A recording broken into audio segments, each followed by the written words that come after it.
Hello বন্ধুরা, good morning. আশা করি তোমরা সবাই খুব খুব খুব ভালো আছো। আমি অর্পিতা, আমিও খুব ভালো আছি। আমি সবসময় ভালোই থাকি। তো আজ আমি চলে এসেছি একটা নতুন ভ্লগ নিয়ে। তোমরা দেখতে থাকো, আশা করছি ভালো লাগবে। তো আজ অনেক দিন পর নতুন ভ্লগ শ্যুট করছি আর কি। তো একটু নার্ভাস লাগছে, সেই নতুন প্রথম দিনের মতো। তো চলো, আজ হচ্ছে একটা বিশেষ দিন। আজ সরস্বতী পুজো শুধু বিশেষ দিন নয়, আজ আমার জীবনের একটা বিশেষ দিন। চলো তোমরা পুরো ভিডিওটা দেখতে থাকো, সব বুঝতে পারবে। তো আমি এসে গিয়েছি আমাদের প্রাইমারি স্কুলে। বেশ কিছু আড়ম্বর এখানে নেই, কিন্তু মন যেন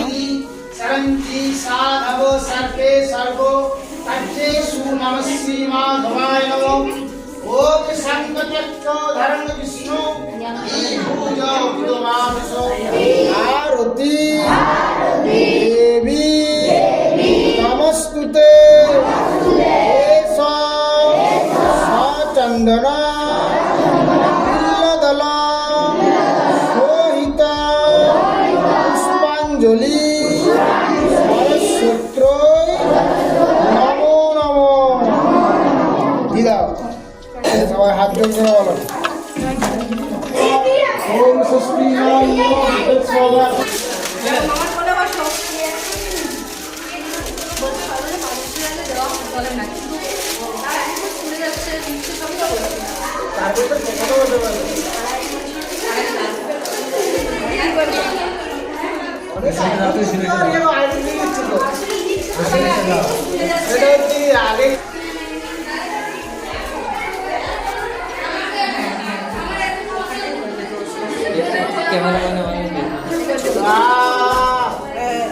আগে পিছন দিকে ছবি হয়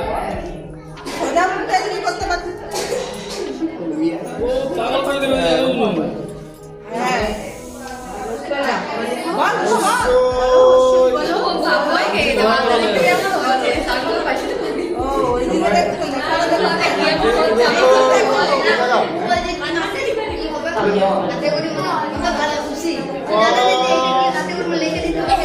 আচ্ছা আমি দেখাই, দেখাও দেখাও দেখাও হাতে খড়ি হয়েছে, দেখাও এমনি কত জায়গা এমনি আর কর আর কর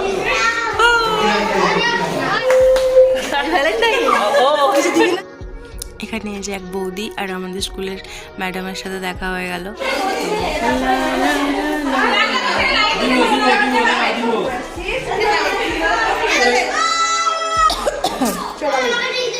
থ্যাংক ইউ।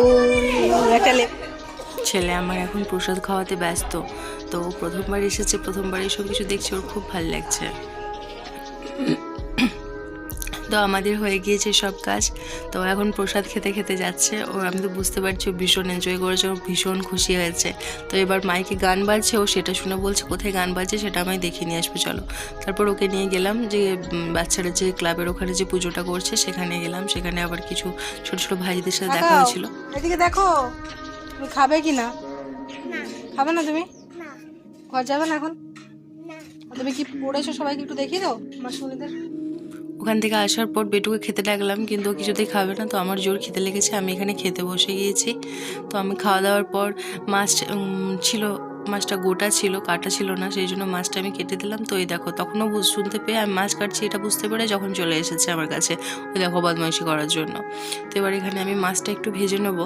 মা উনুনে ভাত করেছিল, সেই কারণে আমি বললাম চলো উনুনটা যখন জ্বলছে আমি এটাতে মাছটা ভেজে নিচ্ছি, তুমি বাকি রান্নাগুলো করে নাও। মায়ের শরীরটা একটু খারাপ, কোমরে খুব ভীষণ ব্যথা হচ্ছে।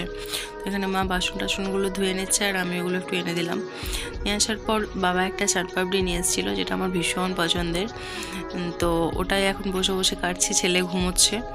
তো ওটা এখন আমি ওটা খুলছি দেখে মা এসে বললো আমায় একটা দে। তো আমি বললাম অমনি না। তারপর মা আসার পর মাকে দিলাম।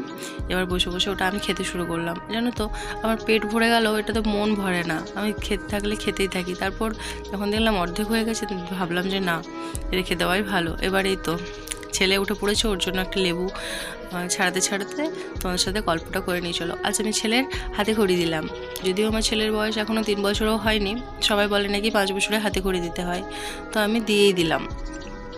কারণ এখন তো বাচ্চারা আগের থেকেই লিখছে পড়ছে বলো, সেই জন্য আমি দিয়েই দিলাম। এই দেখো দেখাচ্ছে আঙুলের মধ্যে ভরে।